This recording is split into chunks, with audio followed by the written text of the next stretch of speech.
আসসালামু আলাইকুম, welcome back to my channel. আজকে আমি আপনাদের সাথে শেয়ার করব ঘরোয়া উপকরণে একদম রেস্টুরেন্টের ফ্লেভারে থাই স্যুপের রেসিপি। থাই স্যুপ বানাতে চিকেন স্টক এবং থাই জিঞ্জার লাগে, যেটা অনেকের কাছেই খুব সহজেই অ্যাভেলেবল থাকে না। তবে আজকে আমি এই দুটো জিনিস বাদে কিভাবে খুব মজাদার থাই স্যুপ তৈরি করা যায় সেটা আজকে আপনাদের সাথে শেয়ার করব। থাই স্যুপ বানাতে সবার আগে আমাদের যে জিনিসটি প্রয়োজন সেটা হচ্ছে 3টা ডিমের কুসুম। এখানে আমি ডিমের কুসুম নিয়েছি এবং কুসুম 3টা একদম খুব সুন্দরভাবে ফেটিয়ে নিয়েছি। এখানে ডিমের সাদা অংশ একদমই ব্যবহার করা যাবে না, কারণ সাদা অংশ ব্যবহার করলে এই স্যুপটা ফেটে যাবে। ডিমের কুসুমগুলো আমি যেই পাত্রে স্যুপ রান্না করব সেই পাত্রে নিয়ে নিচ্ছি। এখানে আমি 1/3 কাপ পরিমাণ টমেটো সস ব্যবহার করছি।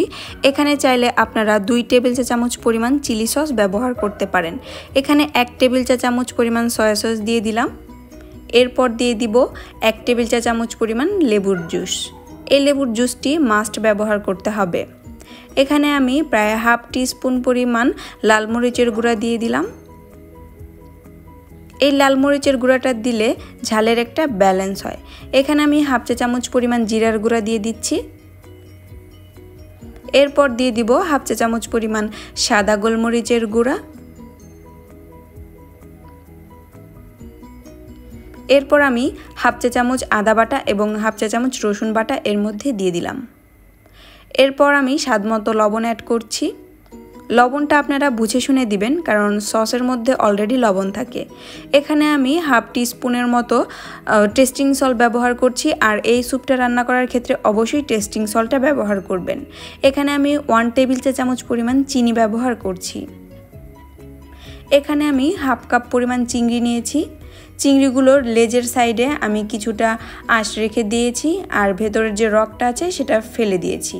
এখানে আমি 1/2 কাপ পরিমাণ চিকেন নিয়েছি। চিকেনগুলো আমি একদম ছোট ছোট পিস করে কেটে নিয়েছি।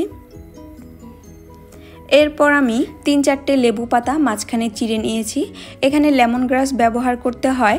যাদের কাছে লেমন গ্রাস থাকে না তারা লেবু পাতা ব্যবহার করতে হবে, কিন্তু যে কোনো একটা অবশ্যই ব্যবহার করতে হবে, হয় লেমন গ্রাস অথবা লেবুর পাতা। এখানে আমি 3 টেবিল চা চামচ পরিমাণ কর্নফ্লাওয়ার দিয়ে দিয়েছি। এখন এই সবগুলো উপকরণকে খুব ভালো মতো মিক্স করে নিতে হবে। সমস্ত উপকরণগুলো খুব ভালো মতো মিক্স করা হয়ে গেলে এখানে 4 কাপ পরিমাণ পানি দিয়ে আবারও ভালো মতো মিক্স করে নিতে হবে। এখানে আমি 1/2 কাপ পরিমাণ পানি বেশি ব্যবহার করছি, কারণ চিকেন এবং চিংড়িগুলো সিদ্ধ হতে হবে, আর সিদ্ধ হওয়ার পরে এর ভেতর থেকে যে ফ্যাটটা বের হয়ে আসবে সেটাই আসলে চিকেন স্টক হিসেবে ব্যবহার হবে। আর এখানে আমি 1/2 টিস্পুনের মতো অরেঞ্জ ফুড কালার ব্যবহার করেছি, জাস্ট সুন্দর একটা কালার আসার জন্য। আপনারা চাইলে এটা পুরোপুরিভাবে স্কিপ করতে পারেন। এটা ব্যবহারের ফলে স্বাদের কোনো হেরফের হয় না। এখন আমি এই স্যুপটা মিডিয়াম হিটে 10 থেকে 12 মিনিটের মতো জাল করব।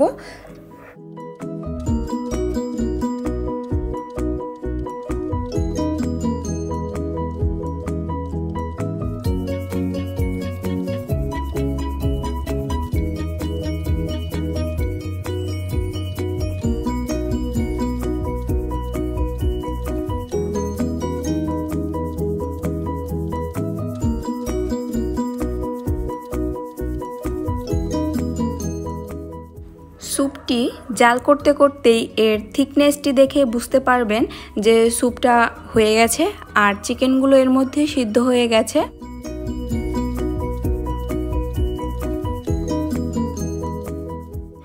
স্যুপটি যখন ঠিক এমন কনসিস্টেন্সিতে আসবে ঠিক তখন চুলা থেকে আমি নামিয়ে নিয়েছি, কারণ স্যুপটা যখন একটু ঠান্ডা হবে তখন এটা আরেকটু টেনে যাবে, এটা আরেকটু ঘন হয়ে আসবে। এখন আমি যে বাটিতে স্যুপটা সার্ভ করব সেই বাটিতে এটা ঢেলে নিচ্ছি। বাস তৈরি হয়ে গেল হাতের নাগালে থাকা কিছু উপকরণ দিয়েই একদম থাই স্যুপ। আপনারা বাসায় অবশ্যই ট্রাই করে দেখবেন, আর কেমন হয়েছে কমেন্ট করে জানাবেন। আজকের মতো বিদায় নিচ্ছি, আবার কথা হবে নেক্সট কোনো রেসিপিতে। সবাই অনেক ভালো থাকবেন। আল্লাহ হাফেজ।